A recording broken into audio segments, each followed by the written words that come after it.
Hello, this is Pastor Jeff Short with Christian Answers, and I got a chance to see the movie, the Kermit Gosnell movie about America's most prolific serial killer, the abortionist Kermit Gosnell, who performed late-term abortions, maybe hundreds or even thousands of these late-term abortions, and in addition to late-term abortions, actually committed infanticide where the baby was already born, and he would kill it by snipping its back of its neck and leaving it to die in the abortion clinic office. So this movie was just amazing in how it shows how a doctor, a so-called doctor, can actually function in the United States, our own country here in the 21st century, and no one can stop him until he gets busted for drugs. It's not that he was caught basically for killing babies. He was first found out that he was selling illegal drugs under the cover, under the table, and that's when the police were tipped off. But other than that, this man would continue to be killing babies in the womb and also outside of the womb. So this man was a despicable, evil scoundrel, and yet the political powers that be and the media and all of the established institutions of society did nothing to touch him as he operated his abortion clinic there in Philadelphia, Pennsylvania. Not even the governor of the state, who was Republican, did anything to inspect these abortion clinics. The whole abortion industry has been given this sort of bubble of protection by all the politicians, both the left and the right. They don't want any kind of controversy. They really would like the whole abortion issue to just go away, and so they turned a blind eye to this man as he was killing fully born babies. And thank the Lord he was put away. He is now in prison without the opportunity of parole, so he's gone. He cannot kill babies anymore. But unfortunately, there are other abortion doctors, so-called, out there who are killing babies, and we need to stop them as well. But today I want to cover this topic with the help of Matt Walsh, the commentator, Christian commentator. So he's going to talk some more about this, and then at the end of his commentary, I'm going to come back for a few words of concluding commentary. So let's go ahead and watch the Matt Walsh video on Kermit Gosnell movie right now. All right, what I want to talk about, the film about Kermit Gosnell has entered its second week at the box office. It entered its second week this past weekend. And despite only showing on 600 or so theaters in its first week, and despite the limited budget, and despite being ignored by the media, it managed to crack the top 10 in its first week, the top 10 at the box office, which is extremely impressive, okay, to get into the top 10, given the situation. Now, keep this in mind when it comes to box office totals, and you hear about a movie like Avengers is number one at the box office for 10 straight weeks or whatever.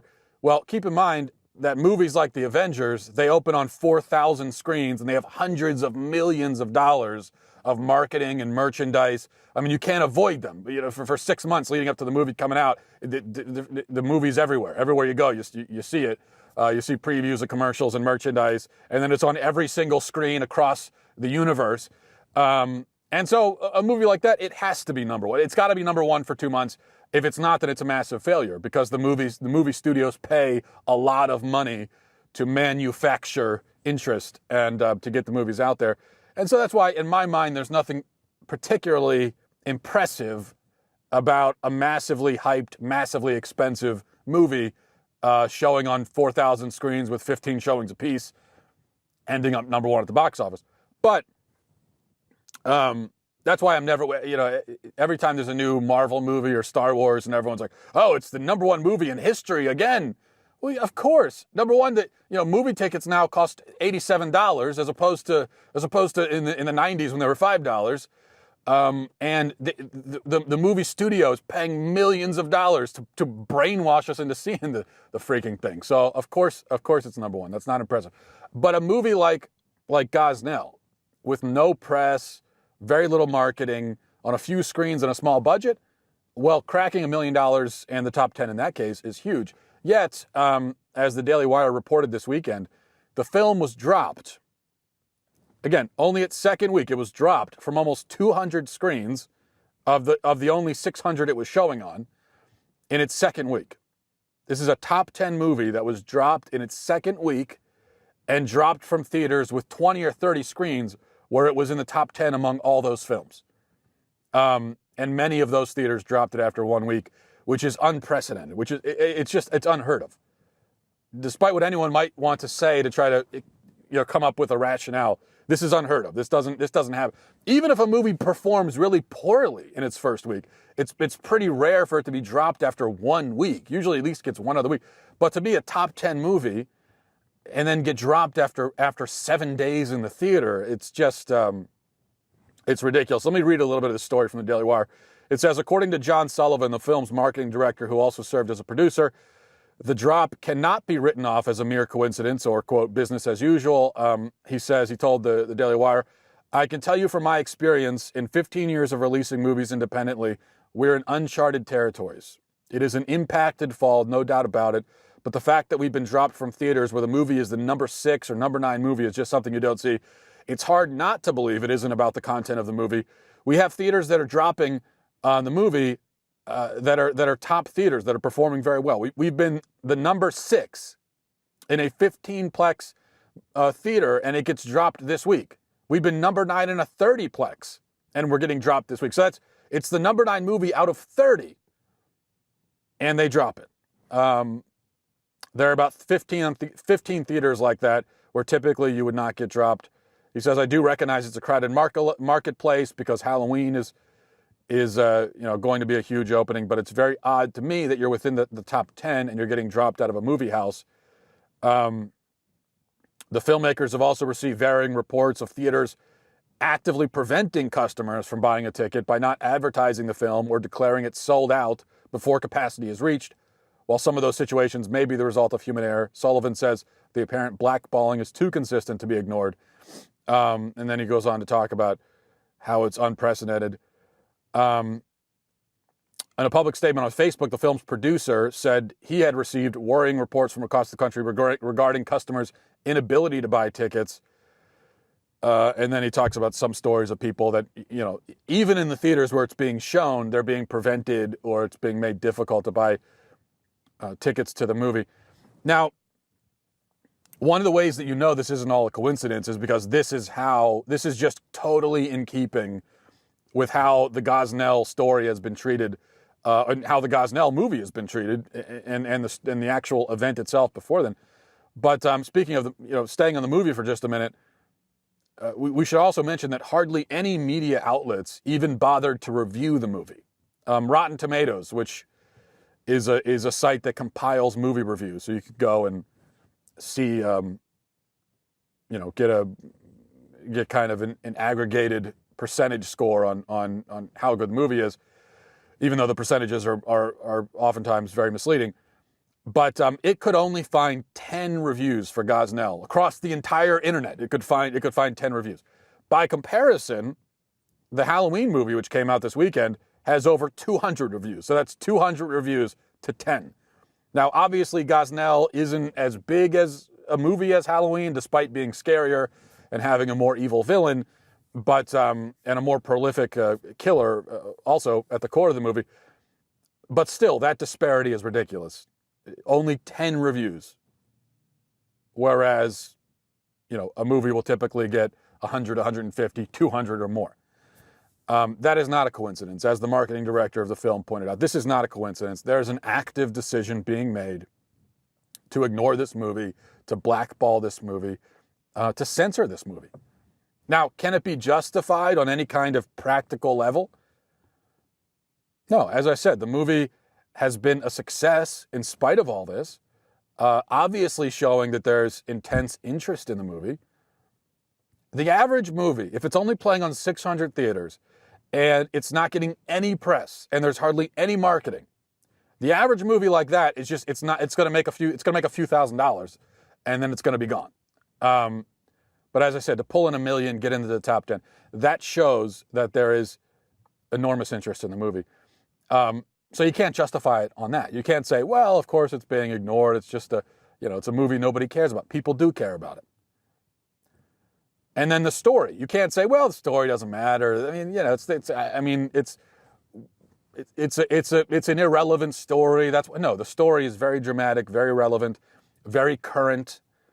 Gosnell is, as the tagline of the movie correctly points out, Gosnell is the worst serial killer in American history. Now, to recap very briefly, in case you've forgotten about Gosnell, or if you never heard about him in the first place, the abortionist was officially charged in 2013 with the murders of 7 infants and 1 woman. But the total body count is much higher than that. Gosnell used scissors to sever the spinal cords of hundreds of live babies. Hundreds, maybe even more, maybe thousands. One employee of the clinic in Philadelphia testified that she personally witnessed this procedure, snipping, as Gosnell called it, at least 30 times. So although he was only charged with murdering 7 infants, as if that's not bad enough, you've got just one witness who says, well, I saw it happen 30 times. In some cases, she was given the child's severed feet or another severed body part to put in a jar and keep as a trophy. To be clear, children were, I just think this needs to be emphasized. Children were born alive outside the womb, fully formed. These are born infants, and then they were decapitated. That's what was going on. Hundreds and hundreds of times over the course of 30 years. There's a reason why this clinic was dubbed the House of Horrors, because it's not a cliche. It really was. There were, quoting from one medical student who saw it, he said there were fetuses and blood all over the place. Another nurse reports that you could literally hear the screams of children who were born alive and then butchered. So if you can imagine this butcher shop where there's blood stains on the walls, body parts in jars and buckets, and the screams of children being murdered. I mean, it's just carcasses and body parts were stored in shoe boxes, water jugs, break room, refrigerators. And this is to say nothing of the unsanitary medical equipment, which caused disease and infection in the patients. One woman had to go to a hospital and have part of her intestine removed after contracting an infection from Gosnell's clinic, and then another woman died. At least one woman died as a result of this malpractice. Now, the point is, this is a significant story that deserves to be told, that should be told.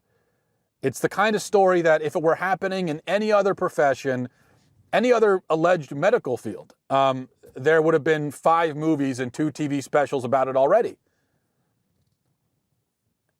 I mean, if you can imagine an orthodontist or a pediatrician murdering hundreds of patients, it would be the biggest story in the country, and film adaptations would come almost immediately.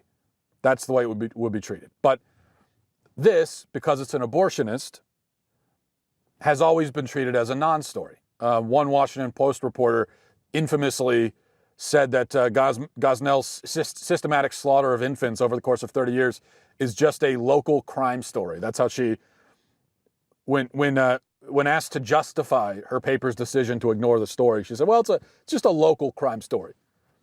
Hundreds of dead babies, local crime story. So, and to put that in context, by the way, this is not long before Ferguson, where you had one teenager that was shot by a police officer in what turned out to be a totally justified shooting. But that, one person being killed, that wasn't treated as a local crime story. Nobody said that was local crime. The Washington Post was all over that. Yet hundreds of babies being killed in a major American city in an alleged medical facility over the course of 30 years, that's just local crime. So why is this happening? Why did the media ignore? Why does it still ignore the Gosnell case? Why does the left in general treat this like it never happened? Why are they so terrified of Gosnell? That's the question. And I think there are three pretty obvious reasons that we'll get into. Now, so why is this being ignored? Number one, I think the Gosnell case really explodes one of the most common pro-abortion talking points, which is namely that the prohibition of abortion will lead, if you prohibit abortion, that's going to lead to horrific and unsanitary back alley abortions and so forth.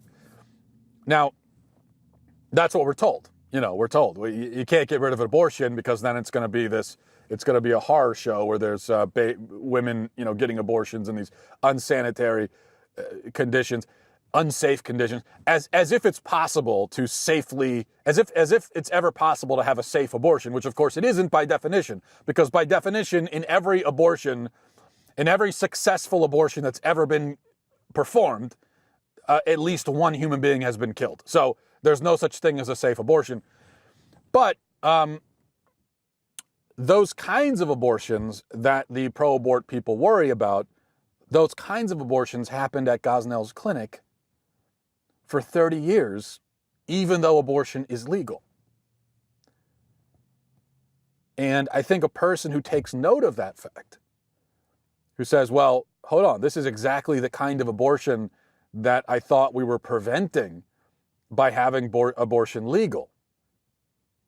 And so I think if you notice that, and then if you get really curious and you start investigating and you say, well, is Gosnell really unique, or have there been situations like this in other clinics across the country? And if you investigate that, you're going to discover, no, Gosnell is not unique, in fact.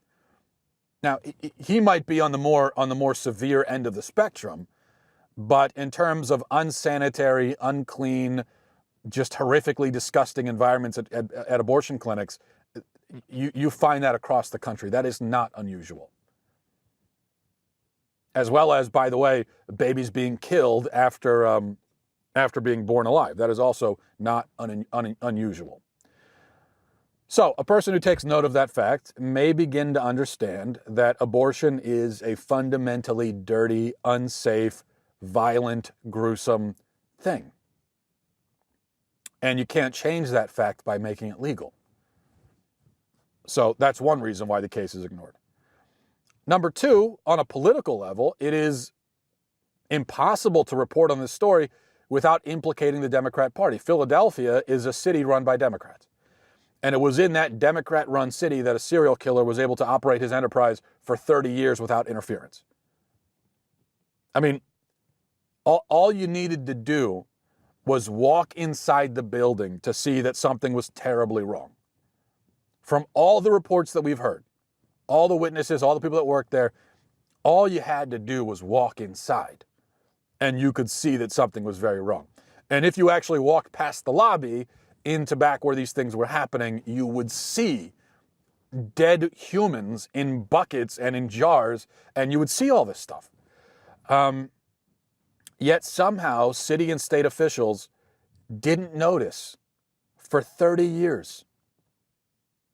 Or they did notice and they chose to look the other way. And I think clearly that's what happened.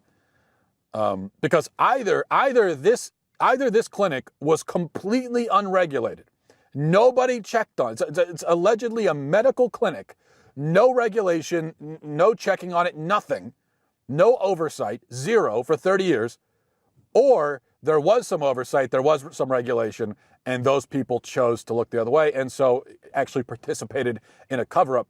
I mean, if the media had actually been interested in doing its job, and again, this is why it didn't want to do its job here, but if it actually had decided to do its job and really dig into this and find out who knew about this, this was not happening on an island. There was obviously a cover-up going on. There were people in the government who had to know about it, and chose to not do anything about it. So how deep did that go? Well, we never found out because they ignored the story. But I think the third thing, most important, the most fundamental reason, the most kind of visceral reason why this story is ignored is because this is abortion. I mean, this is what Gosnell was doing is abortion. That's all. Yeah, he was doing it when the babies were born as opposed to right before they were born, but this is abortion. For all of the pretending that there is some dramatic difference between regular old murder and abortion, when it comes down to it, of course, killing an innocent, helpless human is killing an innocent, helpless human. Murder is murder is murder is murder. After all, what exactly is the substantive difference between killing a baby moments after it leaves the birth canal and killing it moments before? You've got a baby who just emerged from the birth canal. The doctor is holding the child. Rewind the clock, a few seconds. And then, if you rewind the clock and then fast forward, you go back, what is in between the emergence from the birth canal? What is happening in that? So it's a human being, as soon as it comes out, it's a human being, a person, a human being deserving of rights and dignity and all that kind of stuff. And right before that, it has none. Well, what exactly is happening? What magical, mystical thing is happening as the baby comes out of the birth canal to change, to fundamentally change it from a worthless, pointless blob of lifeless tissue to a human being? I mean, what exactly is happening? Well, the answer is nothing. The difference between the two is simply geographic. The difference is location. And that's what it comes down to. I think the proponent of abortion sees the Gosnell case and thinks, I guess that's really not too different, is it? And he knows that. And so he looks away and he turns away and he ignores and he doesn't want to dwell on it. He doesn't want to see abortion for what it is, and he doesn't want us to see.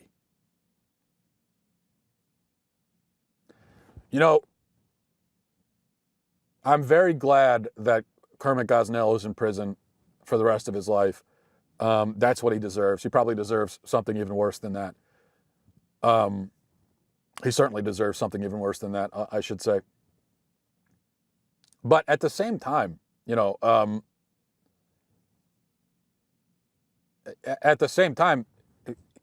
the argument that he made in his defense was a pretty good argument.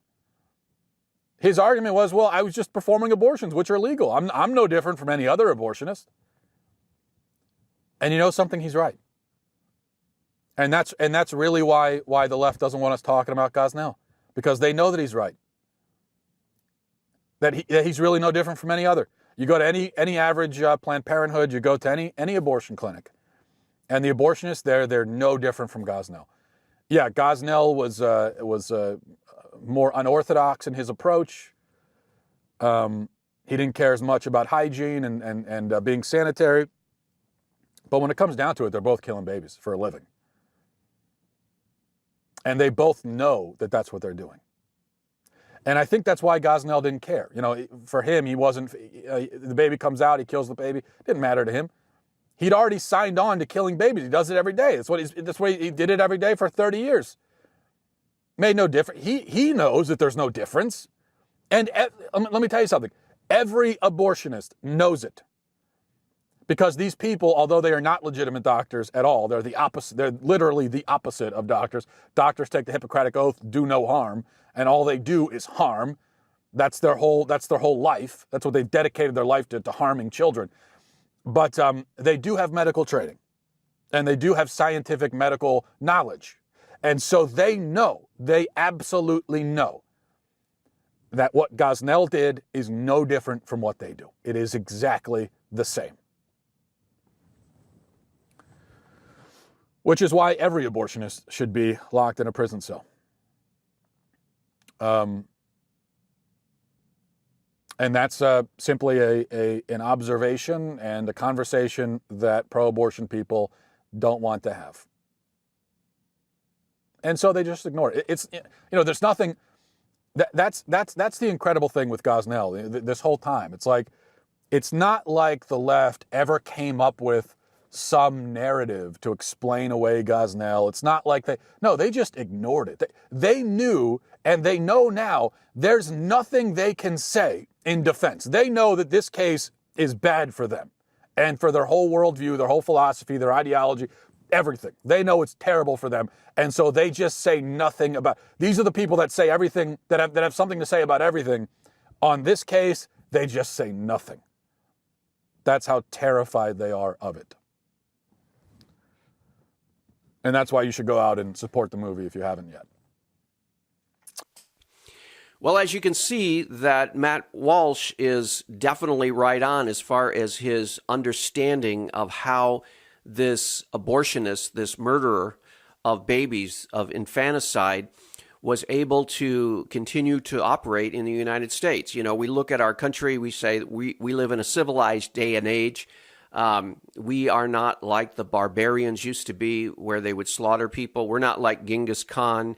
We're certainly not like the Nazis who slaughtered 6 million Jews in the gas chambers. We're not like that. We're Americans. We believe in freedom. We believe life, liberty, and the pursuit of happiness. And so we're good people, and we're trying to fight a world that's full of bad people. That's the narrative. But you know what? When you look at this Kermit Gosnell movie, and I do encourage you to see the Kermit Gosnell movie, it had a difficult time being released, and when it was released into the theaters, the theater owners only kept it in there for a few days. They didn't want this in their theaters, and we can understand why when we step back and understand that this movie really indicts the whole power structure of our country. It indicts the institutions of government. It indicts the medical industry. It indicts the media, the mass media, news industry. It indicts the liberal churches. It just seems like everyone in society during this Kermit Gosnell terror, killing babies, everyone turned a blind eye to what was happening for political reasons, for the social revolution that's taking place in our country since the 60s sexual revolution, and then the abortion decision in 1973. And it's almost as if everybody doesn't even want to acknowledge that there is a problem. This movie was not reviewed very well. There weren't very many people that did review it. And the reason is they don't want it talked about. They want it swept under the rug. This movie is an eye-opener to anyone who is concerned about the direction of our culture, the way it's heading. This movie shows us that we are not a good people here in the United States because we let this kind of stuff happen. And it really convicts us all to say, hey, we have to do a better job of watch guarding the most vulnerable in our society, especially the children. So I hope that you can see this movie. I hope that you get an opportunity, if not the movie, pick up the DVD or watch it on one of the online streaming sources. But definitely go see this movie. It will give you a greater conviction that we need to fight and continue to fight for the truth of God in this society as it goes down, down, down. We need to fight harder for God's truth. We'll see you back next week on another edition of Christian Answers. God bless.